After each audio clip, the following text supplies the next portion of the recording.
Don't forget to hit that like button, share, and subscribe for more tokusatsu content, and I thank you for your continued support.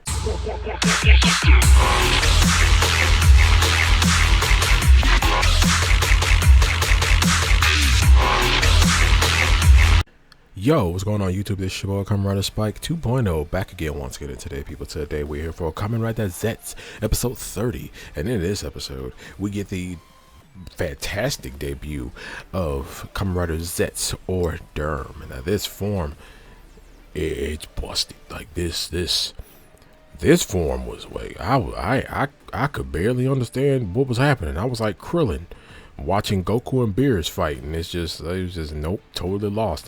But I'm just saying, man, this form you had the power to separate demons, well, technically, but you had the power to separate nightmares from the person that they like possessed, I guess.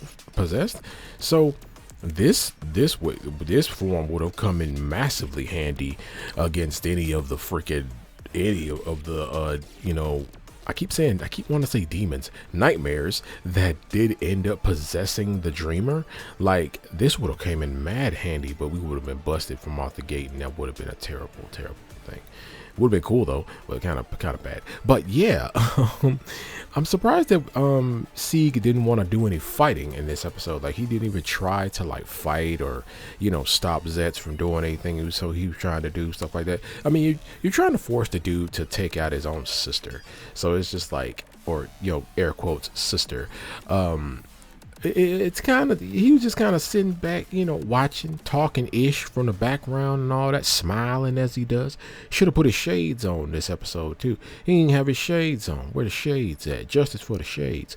But yeah, like he didn't do it. He stood back, talking ish, and he's the one that, he's the one that rewrote the dream and everything like that, turned it into a nightmare. So I guess he don't have to do nothing because of, I mean, he's the guy that's controlling it from basically.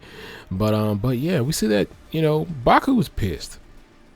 Baku's pissed, and it's rightfully so. He could be mad a little bit, like he hates code, like he hates code, and it's kind of weird that like every time we get these flashbacks, everything's kind of grayscaled, but I guess flashback.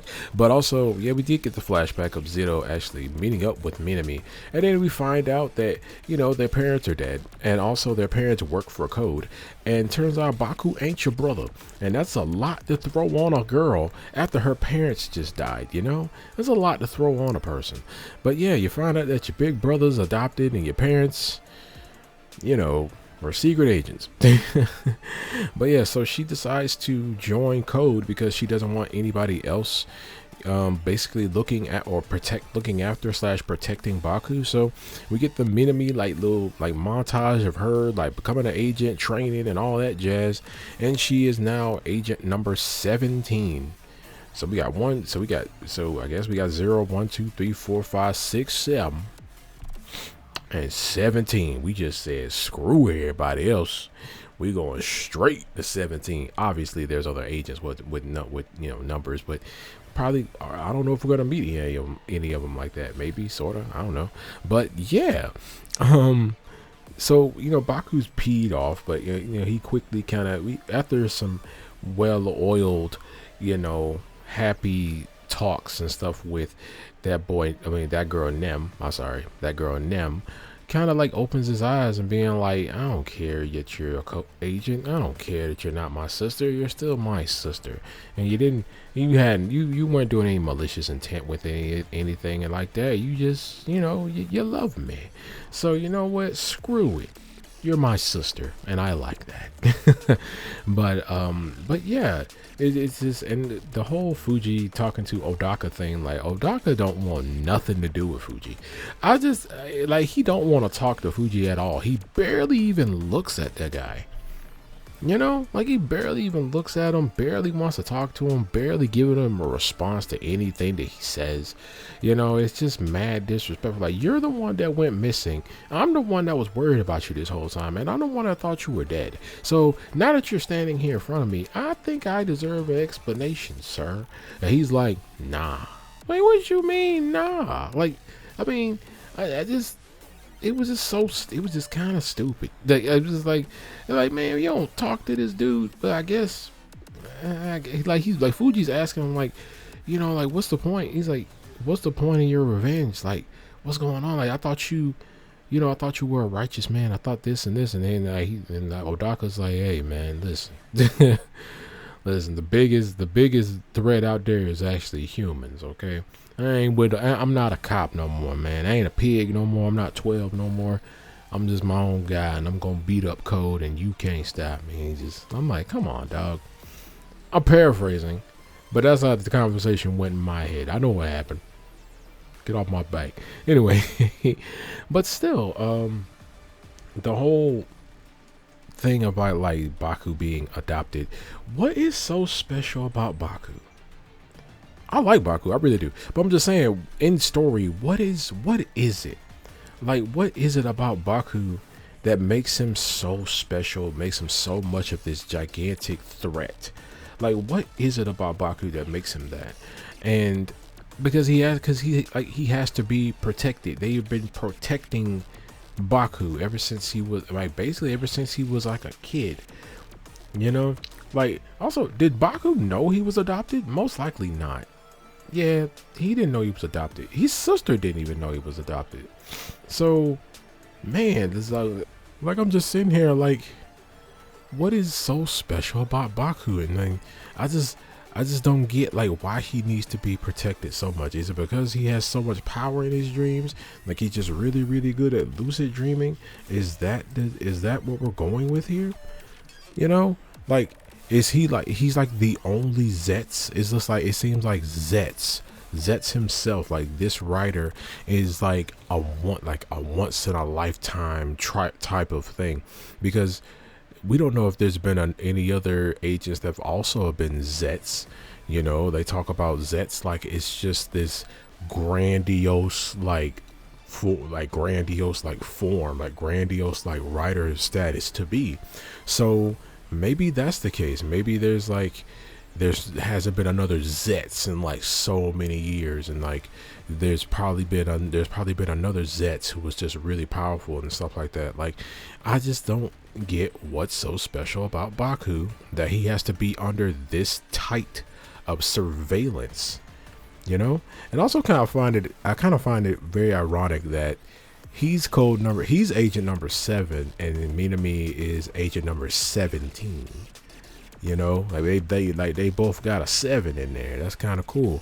But yeah, man, I also see that Sieg is going after Nem. And Big Mama is fit to be very, very, very angry about that. And it seems like the lady is, man, she ain't gonna be playing. Like, she gonna find Sieg and she gonna whoop him. She already hates the guy.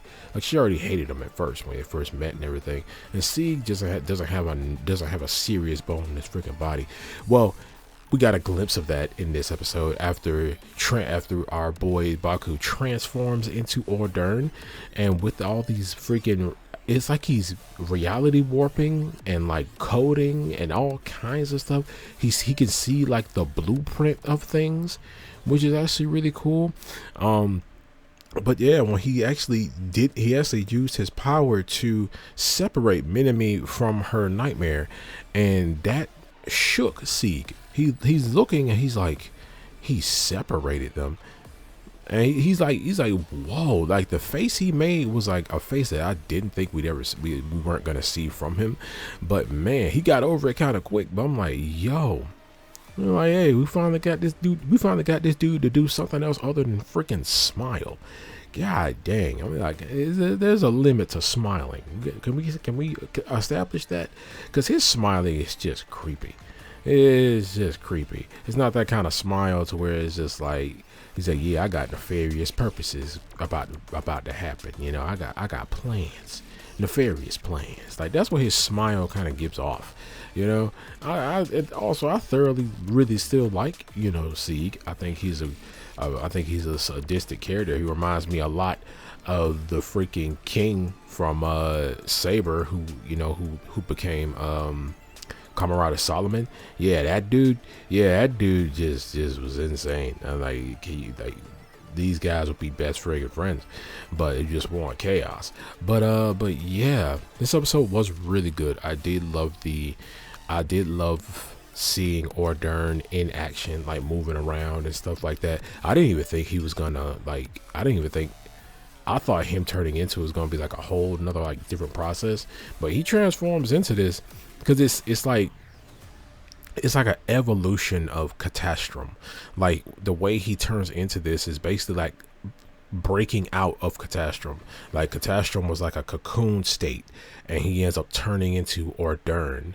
You know, like a form that brings order. You know, Ordern brings order. It fixes stuff. We even see when the dream starts to break down and starts to like be destructive and stuff like that, we see that he's able to like fix it. Like he's able to put it all back together even as it breaks.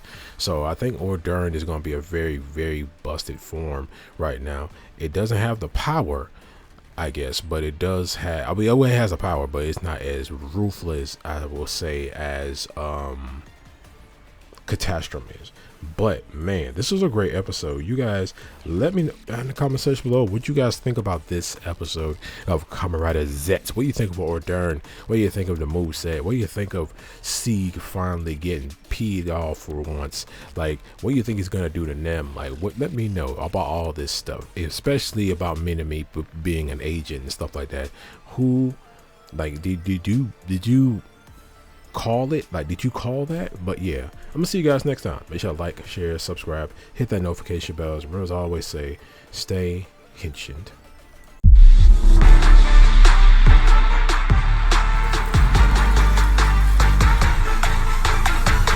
Yeah, the shining golden sign.